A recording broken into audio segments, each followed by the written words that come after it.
Salutations, respected viewers. This is George from Ireland. In this video, I want to comment about Michael Moore's take on Trump. Well, Michael Moore, in case you don't know about him, he's a documentary filmmaker who's been famous since the 90s at least.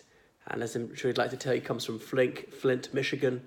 Said he's from a blue-collar family, though he might be exaggerating just how working class his origins really are. He was making these series called TV Nation back in the 90s about unreported aspects of American life. And perhaps best known for a book, Stupid White Men, came out in about 2002. At that stage, I identified with the Republican Party, but I found it hard to disagree with a lot of what he said. Anyway, Michael Moore is a day one abominator of Donald Trump, and he's traveled around Trump country, and he's really connected with ordinary voters who are going to back Trump and understands their problems. And Moore wisely pointed out that the Democrat establishment seemed distant, conceited, unconcerned about the problems that faced proletarian Americans and had to do more about it. So Moore thought that whilst many of these Trumpsters had identified the problem, they had not identified the solution. And often they wanted Medicare, Medicaid, but they'd been conned. Unfortunately, they'd been fooled by Trump, and he's a salesman, into thinking that Trump actually cared about their well-being, that Trump actually wanted Congress to fund Medicare, Medicaid, and so on. Just this shameless, barefaced lying took them in. Trump has rooked many people. Even the very idea that he's a good businessman. He is not. He's a disastrous businessman, inheriting $400 million in the early 70s. Anyone could have turned that into $10 billion today. People say it's actually more like $5 billion he's got. He lied about that too. All you do is give it to wealth management people. They only make a profit if you do, and they're the experts. Sit back and do the rest. He's lost billions. But anyway, Moore has recognized that Trump was capable and dangerous. And back in 2016, he was one of the few people saying that Trump's cunning should not be underestimated. Take him seriously. His policies, well, he'd just say anything. But in terms of strategy, in terms of really hitting below the belt, Trump will be willing to do anything to win. Now, Republicans often outflanked Democrats. Republicans would propose, say, tax cuts and more military spending or military adventures abroad, and Democrats would follow them up to some extent. But when it came to anti-immigrant rhetoric, including against legal immigrants, the Republicans had found an area where the Democrats were not willing to follow. For moral reasons, the Democrats found that simply unacceptable. It would simply turn their stomach to try to provoke hatred against ethnic minorities, against people who are lawfully in the country. Anyway, so Moore, I'm afraid, has turned out to be a Cassandra. You may know the prophetess from the Iliad who was cursed with this gift of prophecy, always right, but never believed. And so it proved with Moore. Moore has correctly identified Trump's playbook, which is to create bogeymen, which is to shamelessly disseminate ludicrous conspiracy theories, to appeal to a sense of being déclassé, to tell working class Americans that they used to have it good 50 years ago, it's getting worse and worse for them, but I can put it all right. So, selling them a pup. And unfortunately, many people are naive enough to fall for this. But will they be tricked a second time round in 2020? It's likely that quite a few of them will be. So his populism is based on dishonesty. For many people, ignorance is bliss. And it's hard to overestimate the human capacity for self-delusion. That's the thing. Some lies are immortal.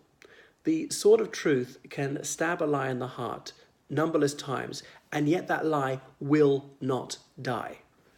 You could see it about many things, about Barack Obama's birth certificate, things of that nature. So anti-intellectualism, I'm afraid, has infected much of the Republican Party. This notion that facts do not matter. Alternative facts, as Kellyanne Conway said it in the first week of the Trump presidency. I mean, that one, well, that is classic. It would be hilarious if it weren't so deadly serious that you can publicize any absolute falsehood and call it an alternative fact. Facts don't have alternatives. The alternative fact is a falsehood. Now, it's curious that one of the cheerleaders for many of Trump's policies is the man who coined this pseudo-profundity, facts don't care about your feelings, Ben Shapiro. Now, of course, it's on the money. Some people emotionalize things too much, and I've encountered this people. I've told them things that they find unpalatable, but are nonetheless true. And some of them simply won't accept certain things because they find it distasteful. Whether it's neither here nor there, whether you like it, that is the plain truth. And, you need to find the maturity and muster up the courage to face that.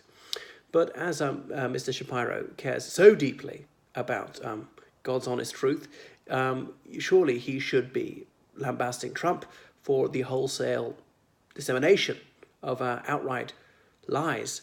And the deglutition of such lies by much of the Republican Party is also deeply troubling. So, Trump will pull a rabbit out of the hat next time. Yes, a caravan will be sighted in Mexico a month before the next presidential election, whatever. There are lots of things like that he can capitalize on. So it's Project Fear. But, it may well pay dividends for him. Maybe not as handsomely.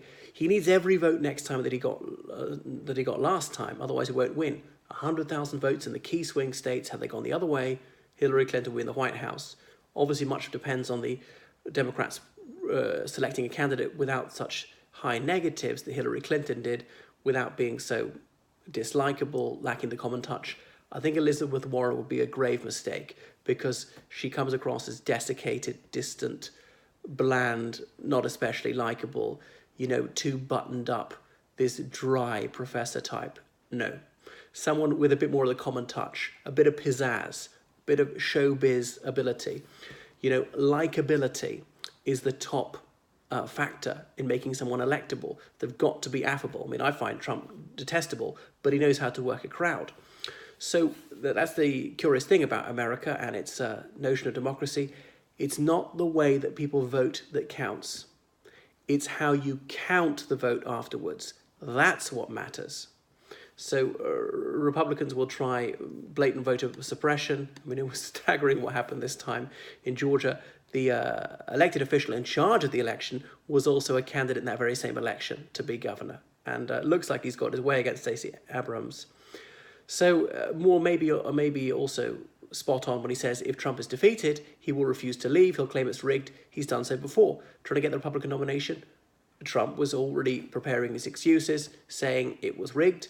Before the 2016 election, again, he was getting excuses in early, claiming it was rigged, claiming millions of people were going to falsely vote. He has reheated this lie yet again, claiming that millions of people falsely voted, that was Chinese interference. Now, the Chinese selectively imposed sanctions, but that's not interference. They didn't publicize some information or disinformation or try to cast bogus votes or discard valid votes. They really hit back at the sanctions which he started. I don't think that's electoral interference. Well then, I really hope Moore's wrong, but I'm afraid I suspect he's not.